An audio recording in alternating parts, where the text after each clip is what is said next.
ಸಮಸ್ತ ವೀಕ್ಷಕ ಬಂಧುಗಳಿಗೆ ರಾಘವೇಂದ್ರ ಗುರುಜಿಯವರ ನಮಸ್ಕಾರಗಳು.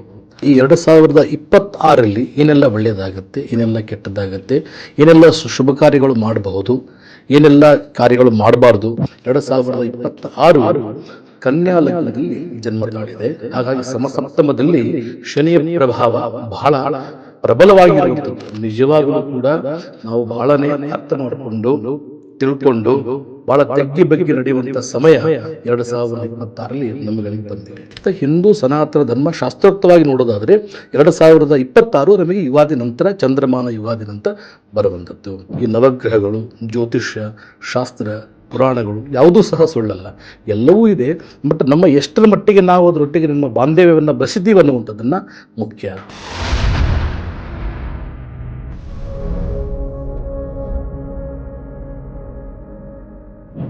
ಸರ್ವಮಂಗಳ ಮಾಂಗಲ್ಯೆ ಶಿವೆ ಸರ್ವಾರ್ಥ ಸಾಧಿಕೆ ಶರಣ್ಯೈ ತ್ರ್ಯಂಬಕೆ ಗೌರಿ ನಾರಾಯಣಿ ನಮೋಸ್ತುತೆ. ಸಮಸ್ತ ನಮ್ಮ ನಂಬಿಕೆಯ ವೀಕ್ಷಕರಿಗೆ ಹೊಸ ವರ್ಷದ ಹಾರ್ದಿಕ ಶುಭಾಶಯಗಳು. ಹಾಗೆ ಜ್ಯೋತಿಷ್ಯ ಸಾನ್ನಿಧ್ಯ ವಿಶೇಷ ಕಾರ್ಯಕ್ರಮಕ್ಕೆ ನಿಮ್ಮೆಲ್ಲರಿಗೂ ಪ್ರೀತಿಯ ಸ್ವಾಗತ. ನಾನು ಶ್ವೇತಾ ದಾವಣಗೆರೆ.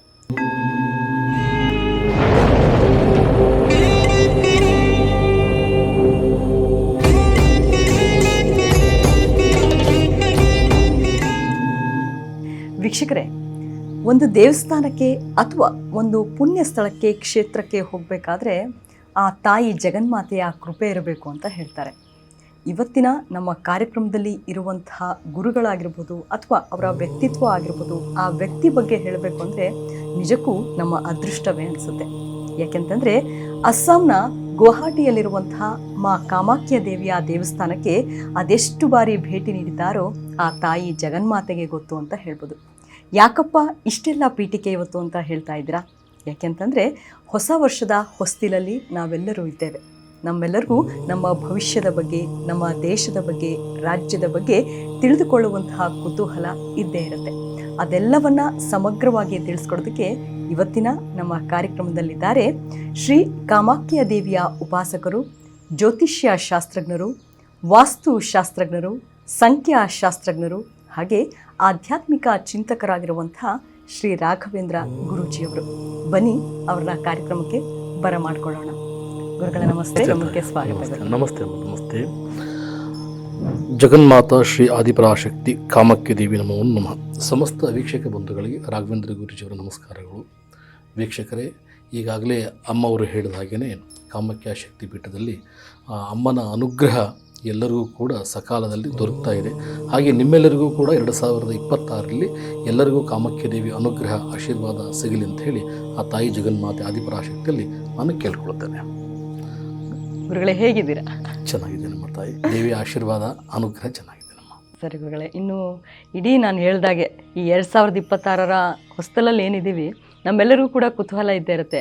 ನನ್ನ ಒಂದು ಜೀವನ ಯಾವ ರೀತಿ ಇರುತ್ತೆ ಈ ವರ್ಷ, ನಮ್ಮ ರಾಶಿಗಳಿಗೆ ಹೇಗಿದೆ, ನಾವಷ್ಟೇ ಅಲ್ಲದೆ ದೇಶ ಸುಭಿಕ್ಷವಾಗಿದ್ರೆ ನಾವು ಸುಭಿಕ್ಷೆ ಇದ್ದಂತೆ. ಹಾಗಾಗಿ ಇದೆಲ್ಲದರ ಕುರಿತಂತೆ ಏನು ಹೇಳ್ತಾ ಇದ್ದೇವೆ? ಹೌದಮ್ಮ ತಾಯಿ, ನೋಡಿ, ಯಾವಾಗಲೂ ಕೂಡ ಮನುಷ್ಯ ತನ್ನ ಅನುಕೂಲವನ್ನು, ಒಳ್ಳೆಯದನ್ನು ಸದಾಕಾಲ ಭಗವಂತನಲ್ಲಿ ಬೇಡಿಕೊಳ್ತಾ ಇರ್ತಾನೆ. ಹಾಗಾಗಿ ಸಕಲ ಜೀವ ಸಂಕುಲಗಳು ಕೂಡ ನೆಮ್ಮದಿಯಾಗಿ ನೆಮ್ಮದಿಯುಕ್ತವಾದಂಥ ಜೀವನ ಮಾಡಬೇಕಂತಲೇ ಬಯಸುತ್ತಮ್ಮ. ಹಾಗಾಗಿಯೇ ಈ 2026ರಲ್ಲಿ ನಿಜವಾಗಲೂ ಬಹಳ ಜನರು ಬಹಳ ಕಾತುರದಿಂದ ನೋಡ್ತಾ ಇದ್ದಾರೆ. 2026 ಏನೆಲ್ಲ ಒಳ್ಳೆಯದಾಗುತ್ತೆ, ಏನೆಲ್ಲ ಒಳ್ಳೆಯದಾಗ್ಬೋದು ಅನ್ನುವಂಥದ್ದು ಜನಗಳಲ್ಲಿ ಒಂದು ಯಕ್ಷ ಪ್ರಶ್ನೆ ಇದೆ ನಮ್ಮ. ಹಿಂದೆ ನಾವು ನೋಡಿದ ಹಾಗೆಯೇ 2025ರಲ್ಲಿ ಅನೇಕ ಘಟನಾವಳಿಗಳಿಗೆ ಕಾರಣ 2025 ಆಗಿದೆ. ಅದೇ ಥರ ಈ 2026ರಲ್ಲಿ ಏನೆಲ್ಲ ಒಳ್ಳೆಯದಾಗುತ್ತೆ, ಏನೆಲ್ಲ ಕೆಟ್ಟದ್ದಾಗುತ್ತೆ, ಏನೆಲ್ಲ ಶುಭ ಕಾರ್ಯಗಳು ಮಾಡಬಹುದು, ಏನೆಲ್ಲ ಕಾರ್ಯಗಳು ಮಾಡಬಾರ್ದು ಅನ್ನುವಂಥದ್ರ ಬಗ್ಗೆ ಈಗ ಹಲವು ಮಾಧ್ಯಮಗಳಲ್ಲಿ ತಾವು ವಿಷಯಗಳನ್ನು ಕೇಳಿರ್ತೀರ. ಹಾಗಾಗಿಯೇ ಈ ನಮ್ಮ ಮಾಧ್ಯಮ, ನಮ್ಮ ನಂಬಿಕೆಯ ಮಾಧ್ಯಮದ ಮೂಲಕ ನಾವು ಒಂದಿಷ್ಟು ಒಳ್ಳೆಯ ವಿಚಾರಗಳನ್ನು, ಹಾಗೆ ಆಧ್ಯಾತ್ಮ ಚಿಂತನೆಗಳನ್ನು, ಒಳ್ಳೆಯ ವಿಷಯಗಳನ್ನು ಜ್ಯೋತಿಷ್ಯಕ್ಕೆ ಸಂಬಂಧಪಟ್ಟ ಹಾಗೆ ವಾಸ್ತುಶಾಸ್ತ್ರ, ಜ್ಯೋತಿಷ್ಯಶಾಸ್ತ್ರ, ಸಂಖ್ಯಾಶಾಸ್ತ್ರ ಅನೇಕ ವಿಷಯಗಳ ಬಗ್ಗೆ ಈ ಕಾರ್ಯಕ್ರಮದ ಮೂಲಕ ಸಮಾಜಕ್ಕೆ ಒಂದಿಷ್ಟು ಒಳ್ಳೆಯ ಮಾಹಿತಿಯನ್ನು ಕೊಡಬೇಕು ಅನ್ನುವಂಥ ಸದುದ್ದೇಶದಿಂದ ಈ ಕಾರ್ಯಕ್ರಮವನ್ನು ಮಾಡ್ತಾ ಇದ್ದೀವಮ್ಮ. ಹಾಗೆಯೇ ಈ ನಮ್ಮ ಕಾರ್ಯಕ್ರಮವನ್ನು ವೀಕ್ಷಣೆ ಮಾಡ್ತಾ ಇರತಕ್ಕಂತಹ ಪ್ರತಿಯೊಬ್ಬ ವೀಕ್ಷಕರಿಗೂ ಕೂಡ ಆ ತಾಯಿ ಜಗನ್ಮಾತೆ ಒಳ್ಳೆಯದನ್ನು ಮಾಡಲಿ. ಹಾಗೆ 2026ರಲ್ಲಿ ಈ 12 ರಾಶಿಗಳ ವರ್ಷ ಭವಿಷ್ಯಕ್ಕೆ ಸಂಬಂಧಪಟ್ಟ ಹಾಗೆಯೇ ಹಾಗೆ 2026, ಯಾಕಂದರೆ ನಮಗೆ ಬರುವಂಥದ್ದು ಸಂವತ್ಸರಗಳು, ಅಂದರೆ ಈಗೇನು ನಾವು 2025ರ ಸಂವತ್ಸರದಲ್ಲಿ ನಾವು ಏಪ್ರಿಲ್ ಗಂಟನೂ ಕೂಡ, ಅಂದರೆ ಚಂದ್ರಮಾನ ಯುಗಾದಿ ಅಂತ ಹೇಳ್ತೀವಿ ನಾವು. ಈಗ ನಮಗೇನು ಚೈತ್ರ ಮಾಸದಲ್ಲಿ ಬರ್ತಕ್ಕಂತಹ ಯುಗಾದಿಯ ಪರ್ವಕಾಲ, ಹೊಸ ಸಂವತ್ಸರ ಅಂತ ಹೇಳ್ತೇವೆ. ನಾವಿನ್ನೂ ಕೂಡ ಹಳೆ 2025ರಲ್ಲೇ ಇದ್ದೇವೆ. ಈಗ ಆಂಗ್ಲ ಪದ್ಧತಿಯಲ್ಲಿ ವ್ಯಾವಹಾರಿಕವಾಗಿ ರೂಢಿ ಒಂದು ಪದ್ಧತಿಯಲ್ಲಿ ಕೆಲವು ವ್ಯಾಪಾರಗಳು, ವ್ಯವಹಾರಗಳು ಎಲ್ಲವನ್ನೂ ಕೂಡ 2026 ಅಂತ ಹೇಳಿ ಜನವರಿಯಿಂದ ಮಾಡ್ಕೊಳ್ತಾರೆ. ಹಾಗಾಗಿ ಅನಿವಾರ್ಯವಾಗಿ ನಾವು 2026 ಜನವರಿಗೆ ತಗೊಳ್ಬೇಕಾಗತ್ತೆ. ಹಿಂದೂ ಸನಾತನ ಧರ್ಮ ಶಾಸ್ತ್ರೋಕ್ತವಾಗಿ ನೋಡೋದಾದರೆ 2026 ನಮಗೆ ಯುಗಾದಿ ನಂತರ, ಚಂದ್ರಮಾನ ಯುಗಾದಿ ನಂತರ ಬರುವಂಥದ್ದು. ಹಾಗಾಗಿ ಇವತ್ತು ವ್ಯಾವಹಾರಿಕ ಹಾಗೂ ರೂಢಿಯ ಚಾಲ್ತಿಯಲ್ಲಿರ್ತಕ್ಕಂತಹ ನಾವು ಆಂಗ್ಲ ಪದ್ಧತಿಯಲ್ಲಿ ನೋಡೋದಾದರೆ 2026 ಜನವರಿ 1ನೇ ತಾರೀಕಿನಿಂದ ಪ್ರಾರಂಭ ಆಗಿದೆ. 2025 ಮಧ್ಯರಾತ್ರಿ 2025 ಮಧ್ಯರಾತ್ರಿ ಅಂದರೆ 31ನೇ ತಾರೀಕಿನಿಂದ ನಾವೇನು 1ನೇ ಒಂದು ತಾರೀಕಿನ ಸಮಯ ಆ ಒಂದು ಲಗ್ನ ಸ್ಫೋಟಕ ಅಂತ ಹೇಳ್ತೇವೆ ನಾವು. ಹಾಗಾಗಿಯೇ ಈ 2026 ಯಾವ ಲಗ್ನದಲ್ಲಿ ಒಂದು ಉದ್ಭವ ಆಗಿದೆ, ಯಾವ ಜನ್ಮದಿಂದ ತಾಳಿದೆ, ಯಾವ ಲಗ್ನದಿಂದ ಜನ್ಮ ತಾಳಿದೆ ಅನ್ನೋದನ್ನು ನಾವು ಬಹಳ ಮುಖ್ಯವಾಗಿ ಗಮನಿಸಬೇಕಾಗುತ್ತೆ.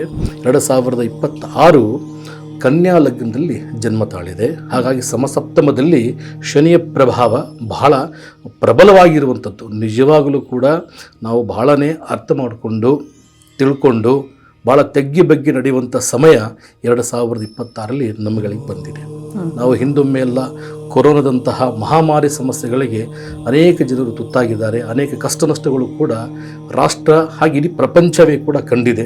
ಇನ್ನು ಮುಂದಿನ ದಿನಗಳಲ್ಲಿ ಜನಗಳಿಗೆ ಒಂದು ಭೀತಿ ಇದೆ. ಈಗಾಗಲೇ ಹಲವು ಮಾಧ್ಯಮದಲ್ಲಿ ನೋಡಿರ್ತೀರ, 2026 ಪ್ರಳಯ ಆಗುತ್ತೆ, ನಷ್ಟ ಆಗುತ್ತೆ, ಅನಾಹುತಗಳಾಗುತ್ತೆ, ಎಲ್ಲ ಕಡೆಯೂ ಕೂಡ ಜನರಿಗೆ ಒಂದು ಭೀತಿಯನ್ನು ಉಂಟು ಮಾಡಿದೆ. ಹಾಗಾಗಿ ನಿಜವಾಗಲೂ 2026ರಲ್ಲಿ ಆಗುವಂತಹ ಘಟನೆಗಳು ಒಂದಷ್ಟು ಸೂಕ್ಷ್ಮದಾಯಕವಾಗಿದೆ. ಅದರೊಟ್ಟಿಗೆ ನಮ್ಮ ಆಚಾರ ವಿಚಾರಗಳು, ಜೀವನ ಶೈಲಿ ಇದು ಬಹಳ ಮುಖ್ಯವಾಗಿ ಆಗುತ್ತೆ. ಹಾಗಾಗಿ ಯಾಕಂದರೆ ಇವತ್ತು ಎಲ್ಲೋ ಒಂದು ಅಮೇರಿಕದಂತಹ ರಾಷ್ಟ್ರದಲ್ಲಿ ಆಗುವಂಥ ಘಟನೆಗಳು ನಮ್ಮ ಭಾರತದ ಮೇಲೆ ಪ್ರಭಾವ ಬೀರುತ್ತೆ ಅಂತ ಹೇಳಿದರೆ, ನಾವೆಲ್ಲೋ ಒಂದು ಕಡೆ ಎಲ್ಲದಕ್ಕೂ ಪ್ರಕೃತಿಯಲ್ಲಿ ಒಂದಾಗಿ ಬದುಕ್ತಾ ಇದ್ದೀವಿ ಅನ್ನುವಂತಹ ಸೂಚನೆಯನ್ನು ತೋರಿಸುತ್ತೆ. ಅದು ಆರ್ಥಿಕವಾಗಿರ್ಬೋದು, ಮಾನಸಿಕವಾಗಿರ್ಬೋದು, ಸಾಮಾಜಿಕವಾಗಿರ್ಬೋದು, ವ್ಯವಹಾರಿಕವಾಗಿರ್ಬೋದು, ಎಲ್ಲ ದೃಷ್ಟಿಗಳ ಮೇಲೆ ಹಾಗೆ ಎಲ್ಲ ಜೀವ ಸಂಕುಲಗಳ ಮೇಲೆ ಕೂಡ ಭಗವಂತನ ಒಂದು ದೃಷ್ಟಿ ಇದೆ ಅನ್ನತಕ್ಕಂಥದ್ದನ್ನು ಈ ನವಗ್ರಹಗಳು, ಜ್ಯೋತಿಷ್ಯ ಶಾಸ್ತ್ರ, ಪುರಾಣಗಳು ಯಾವುದೂ ಸಹ ಸುಳ್ಳಲ್ಲ, ಎಲ್ಲವೂ ಇದೆ. ಬಟ್ ನಮ್ಮ ಎಷ್ಟರ ಮಟ್ಟಿಗೆ ನಾವು ಅದರೊಟ್ಟಿಗೆ ನಮ್ಮ ಬಾಂಧವ್ಯವನ್ನು ಬೆಸೆದೀವಿ ಅನ್ನುವಂಥದ್ದನ್ನು ಮುಖ್ಯ.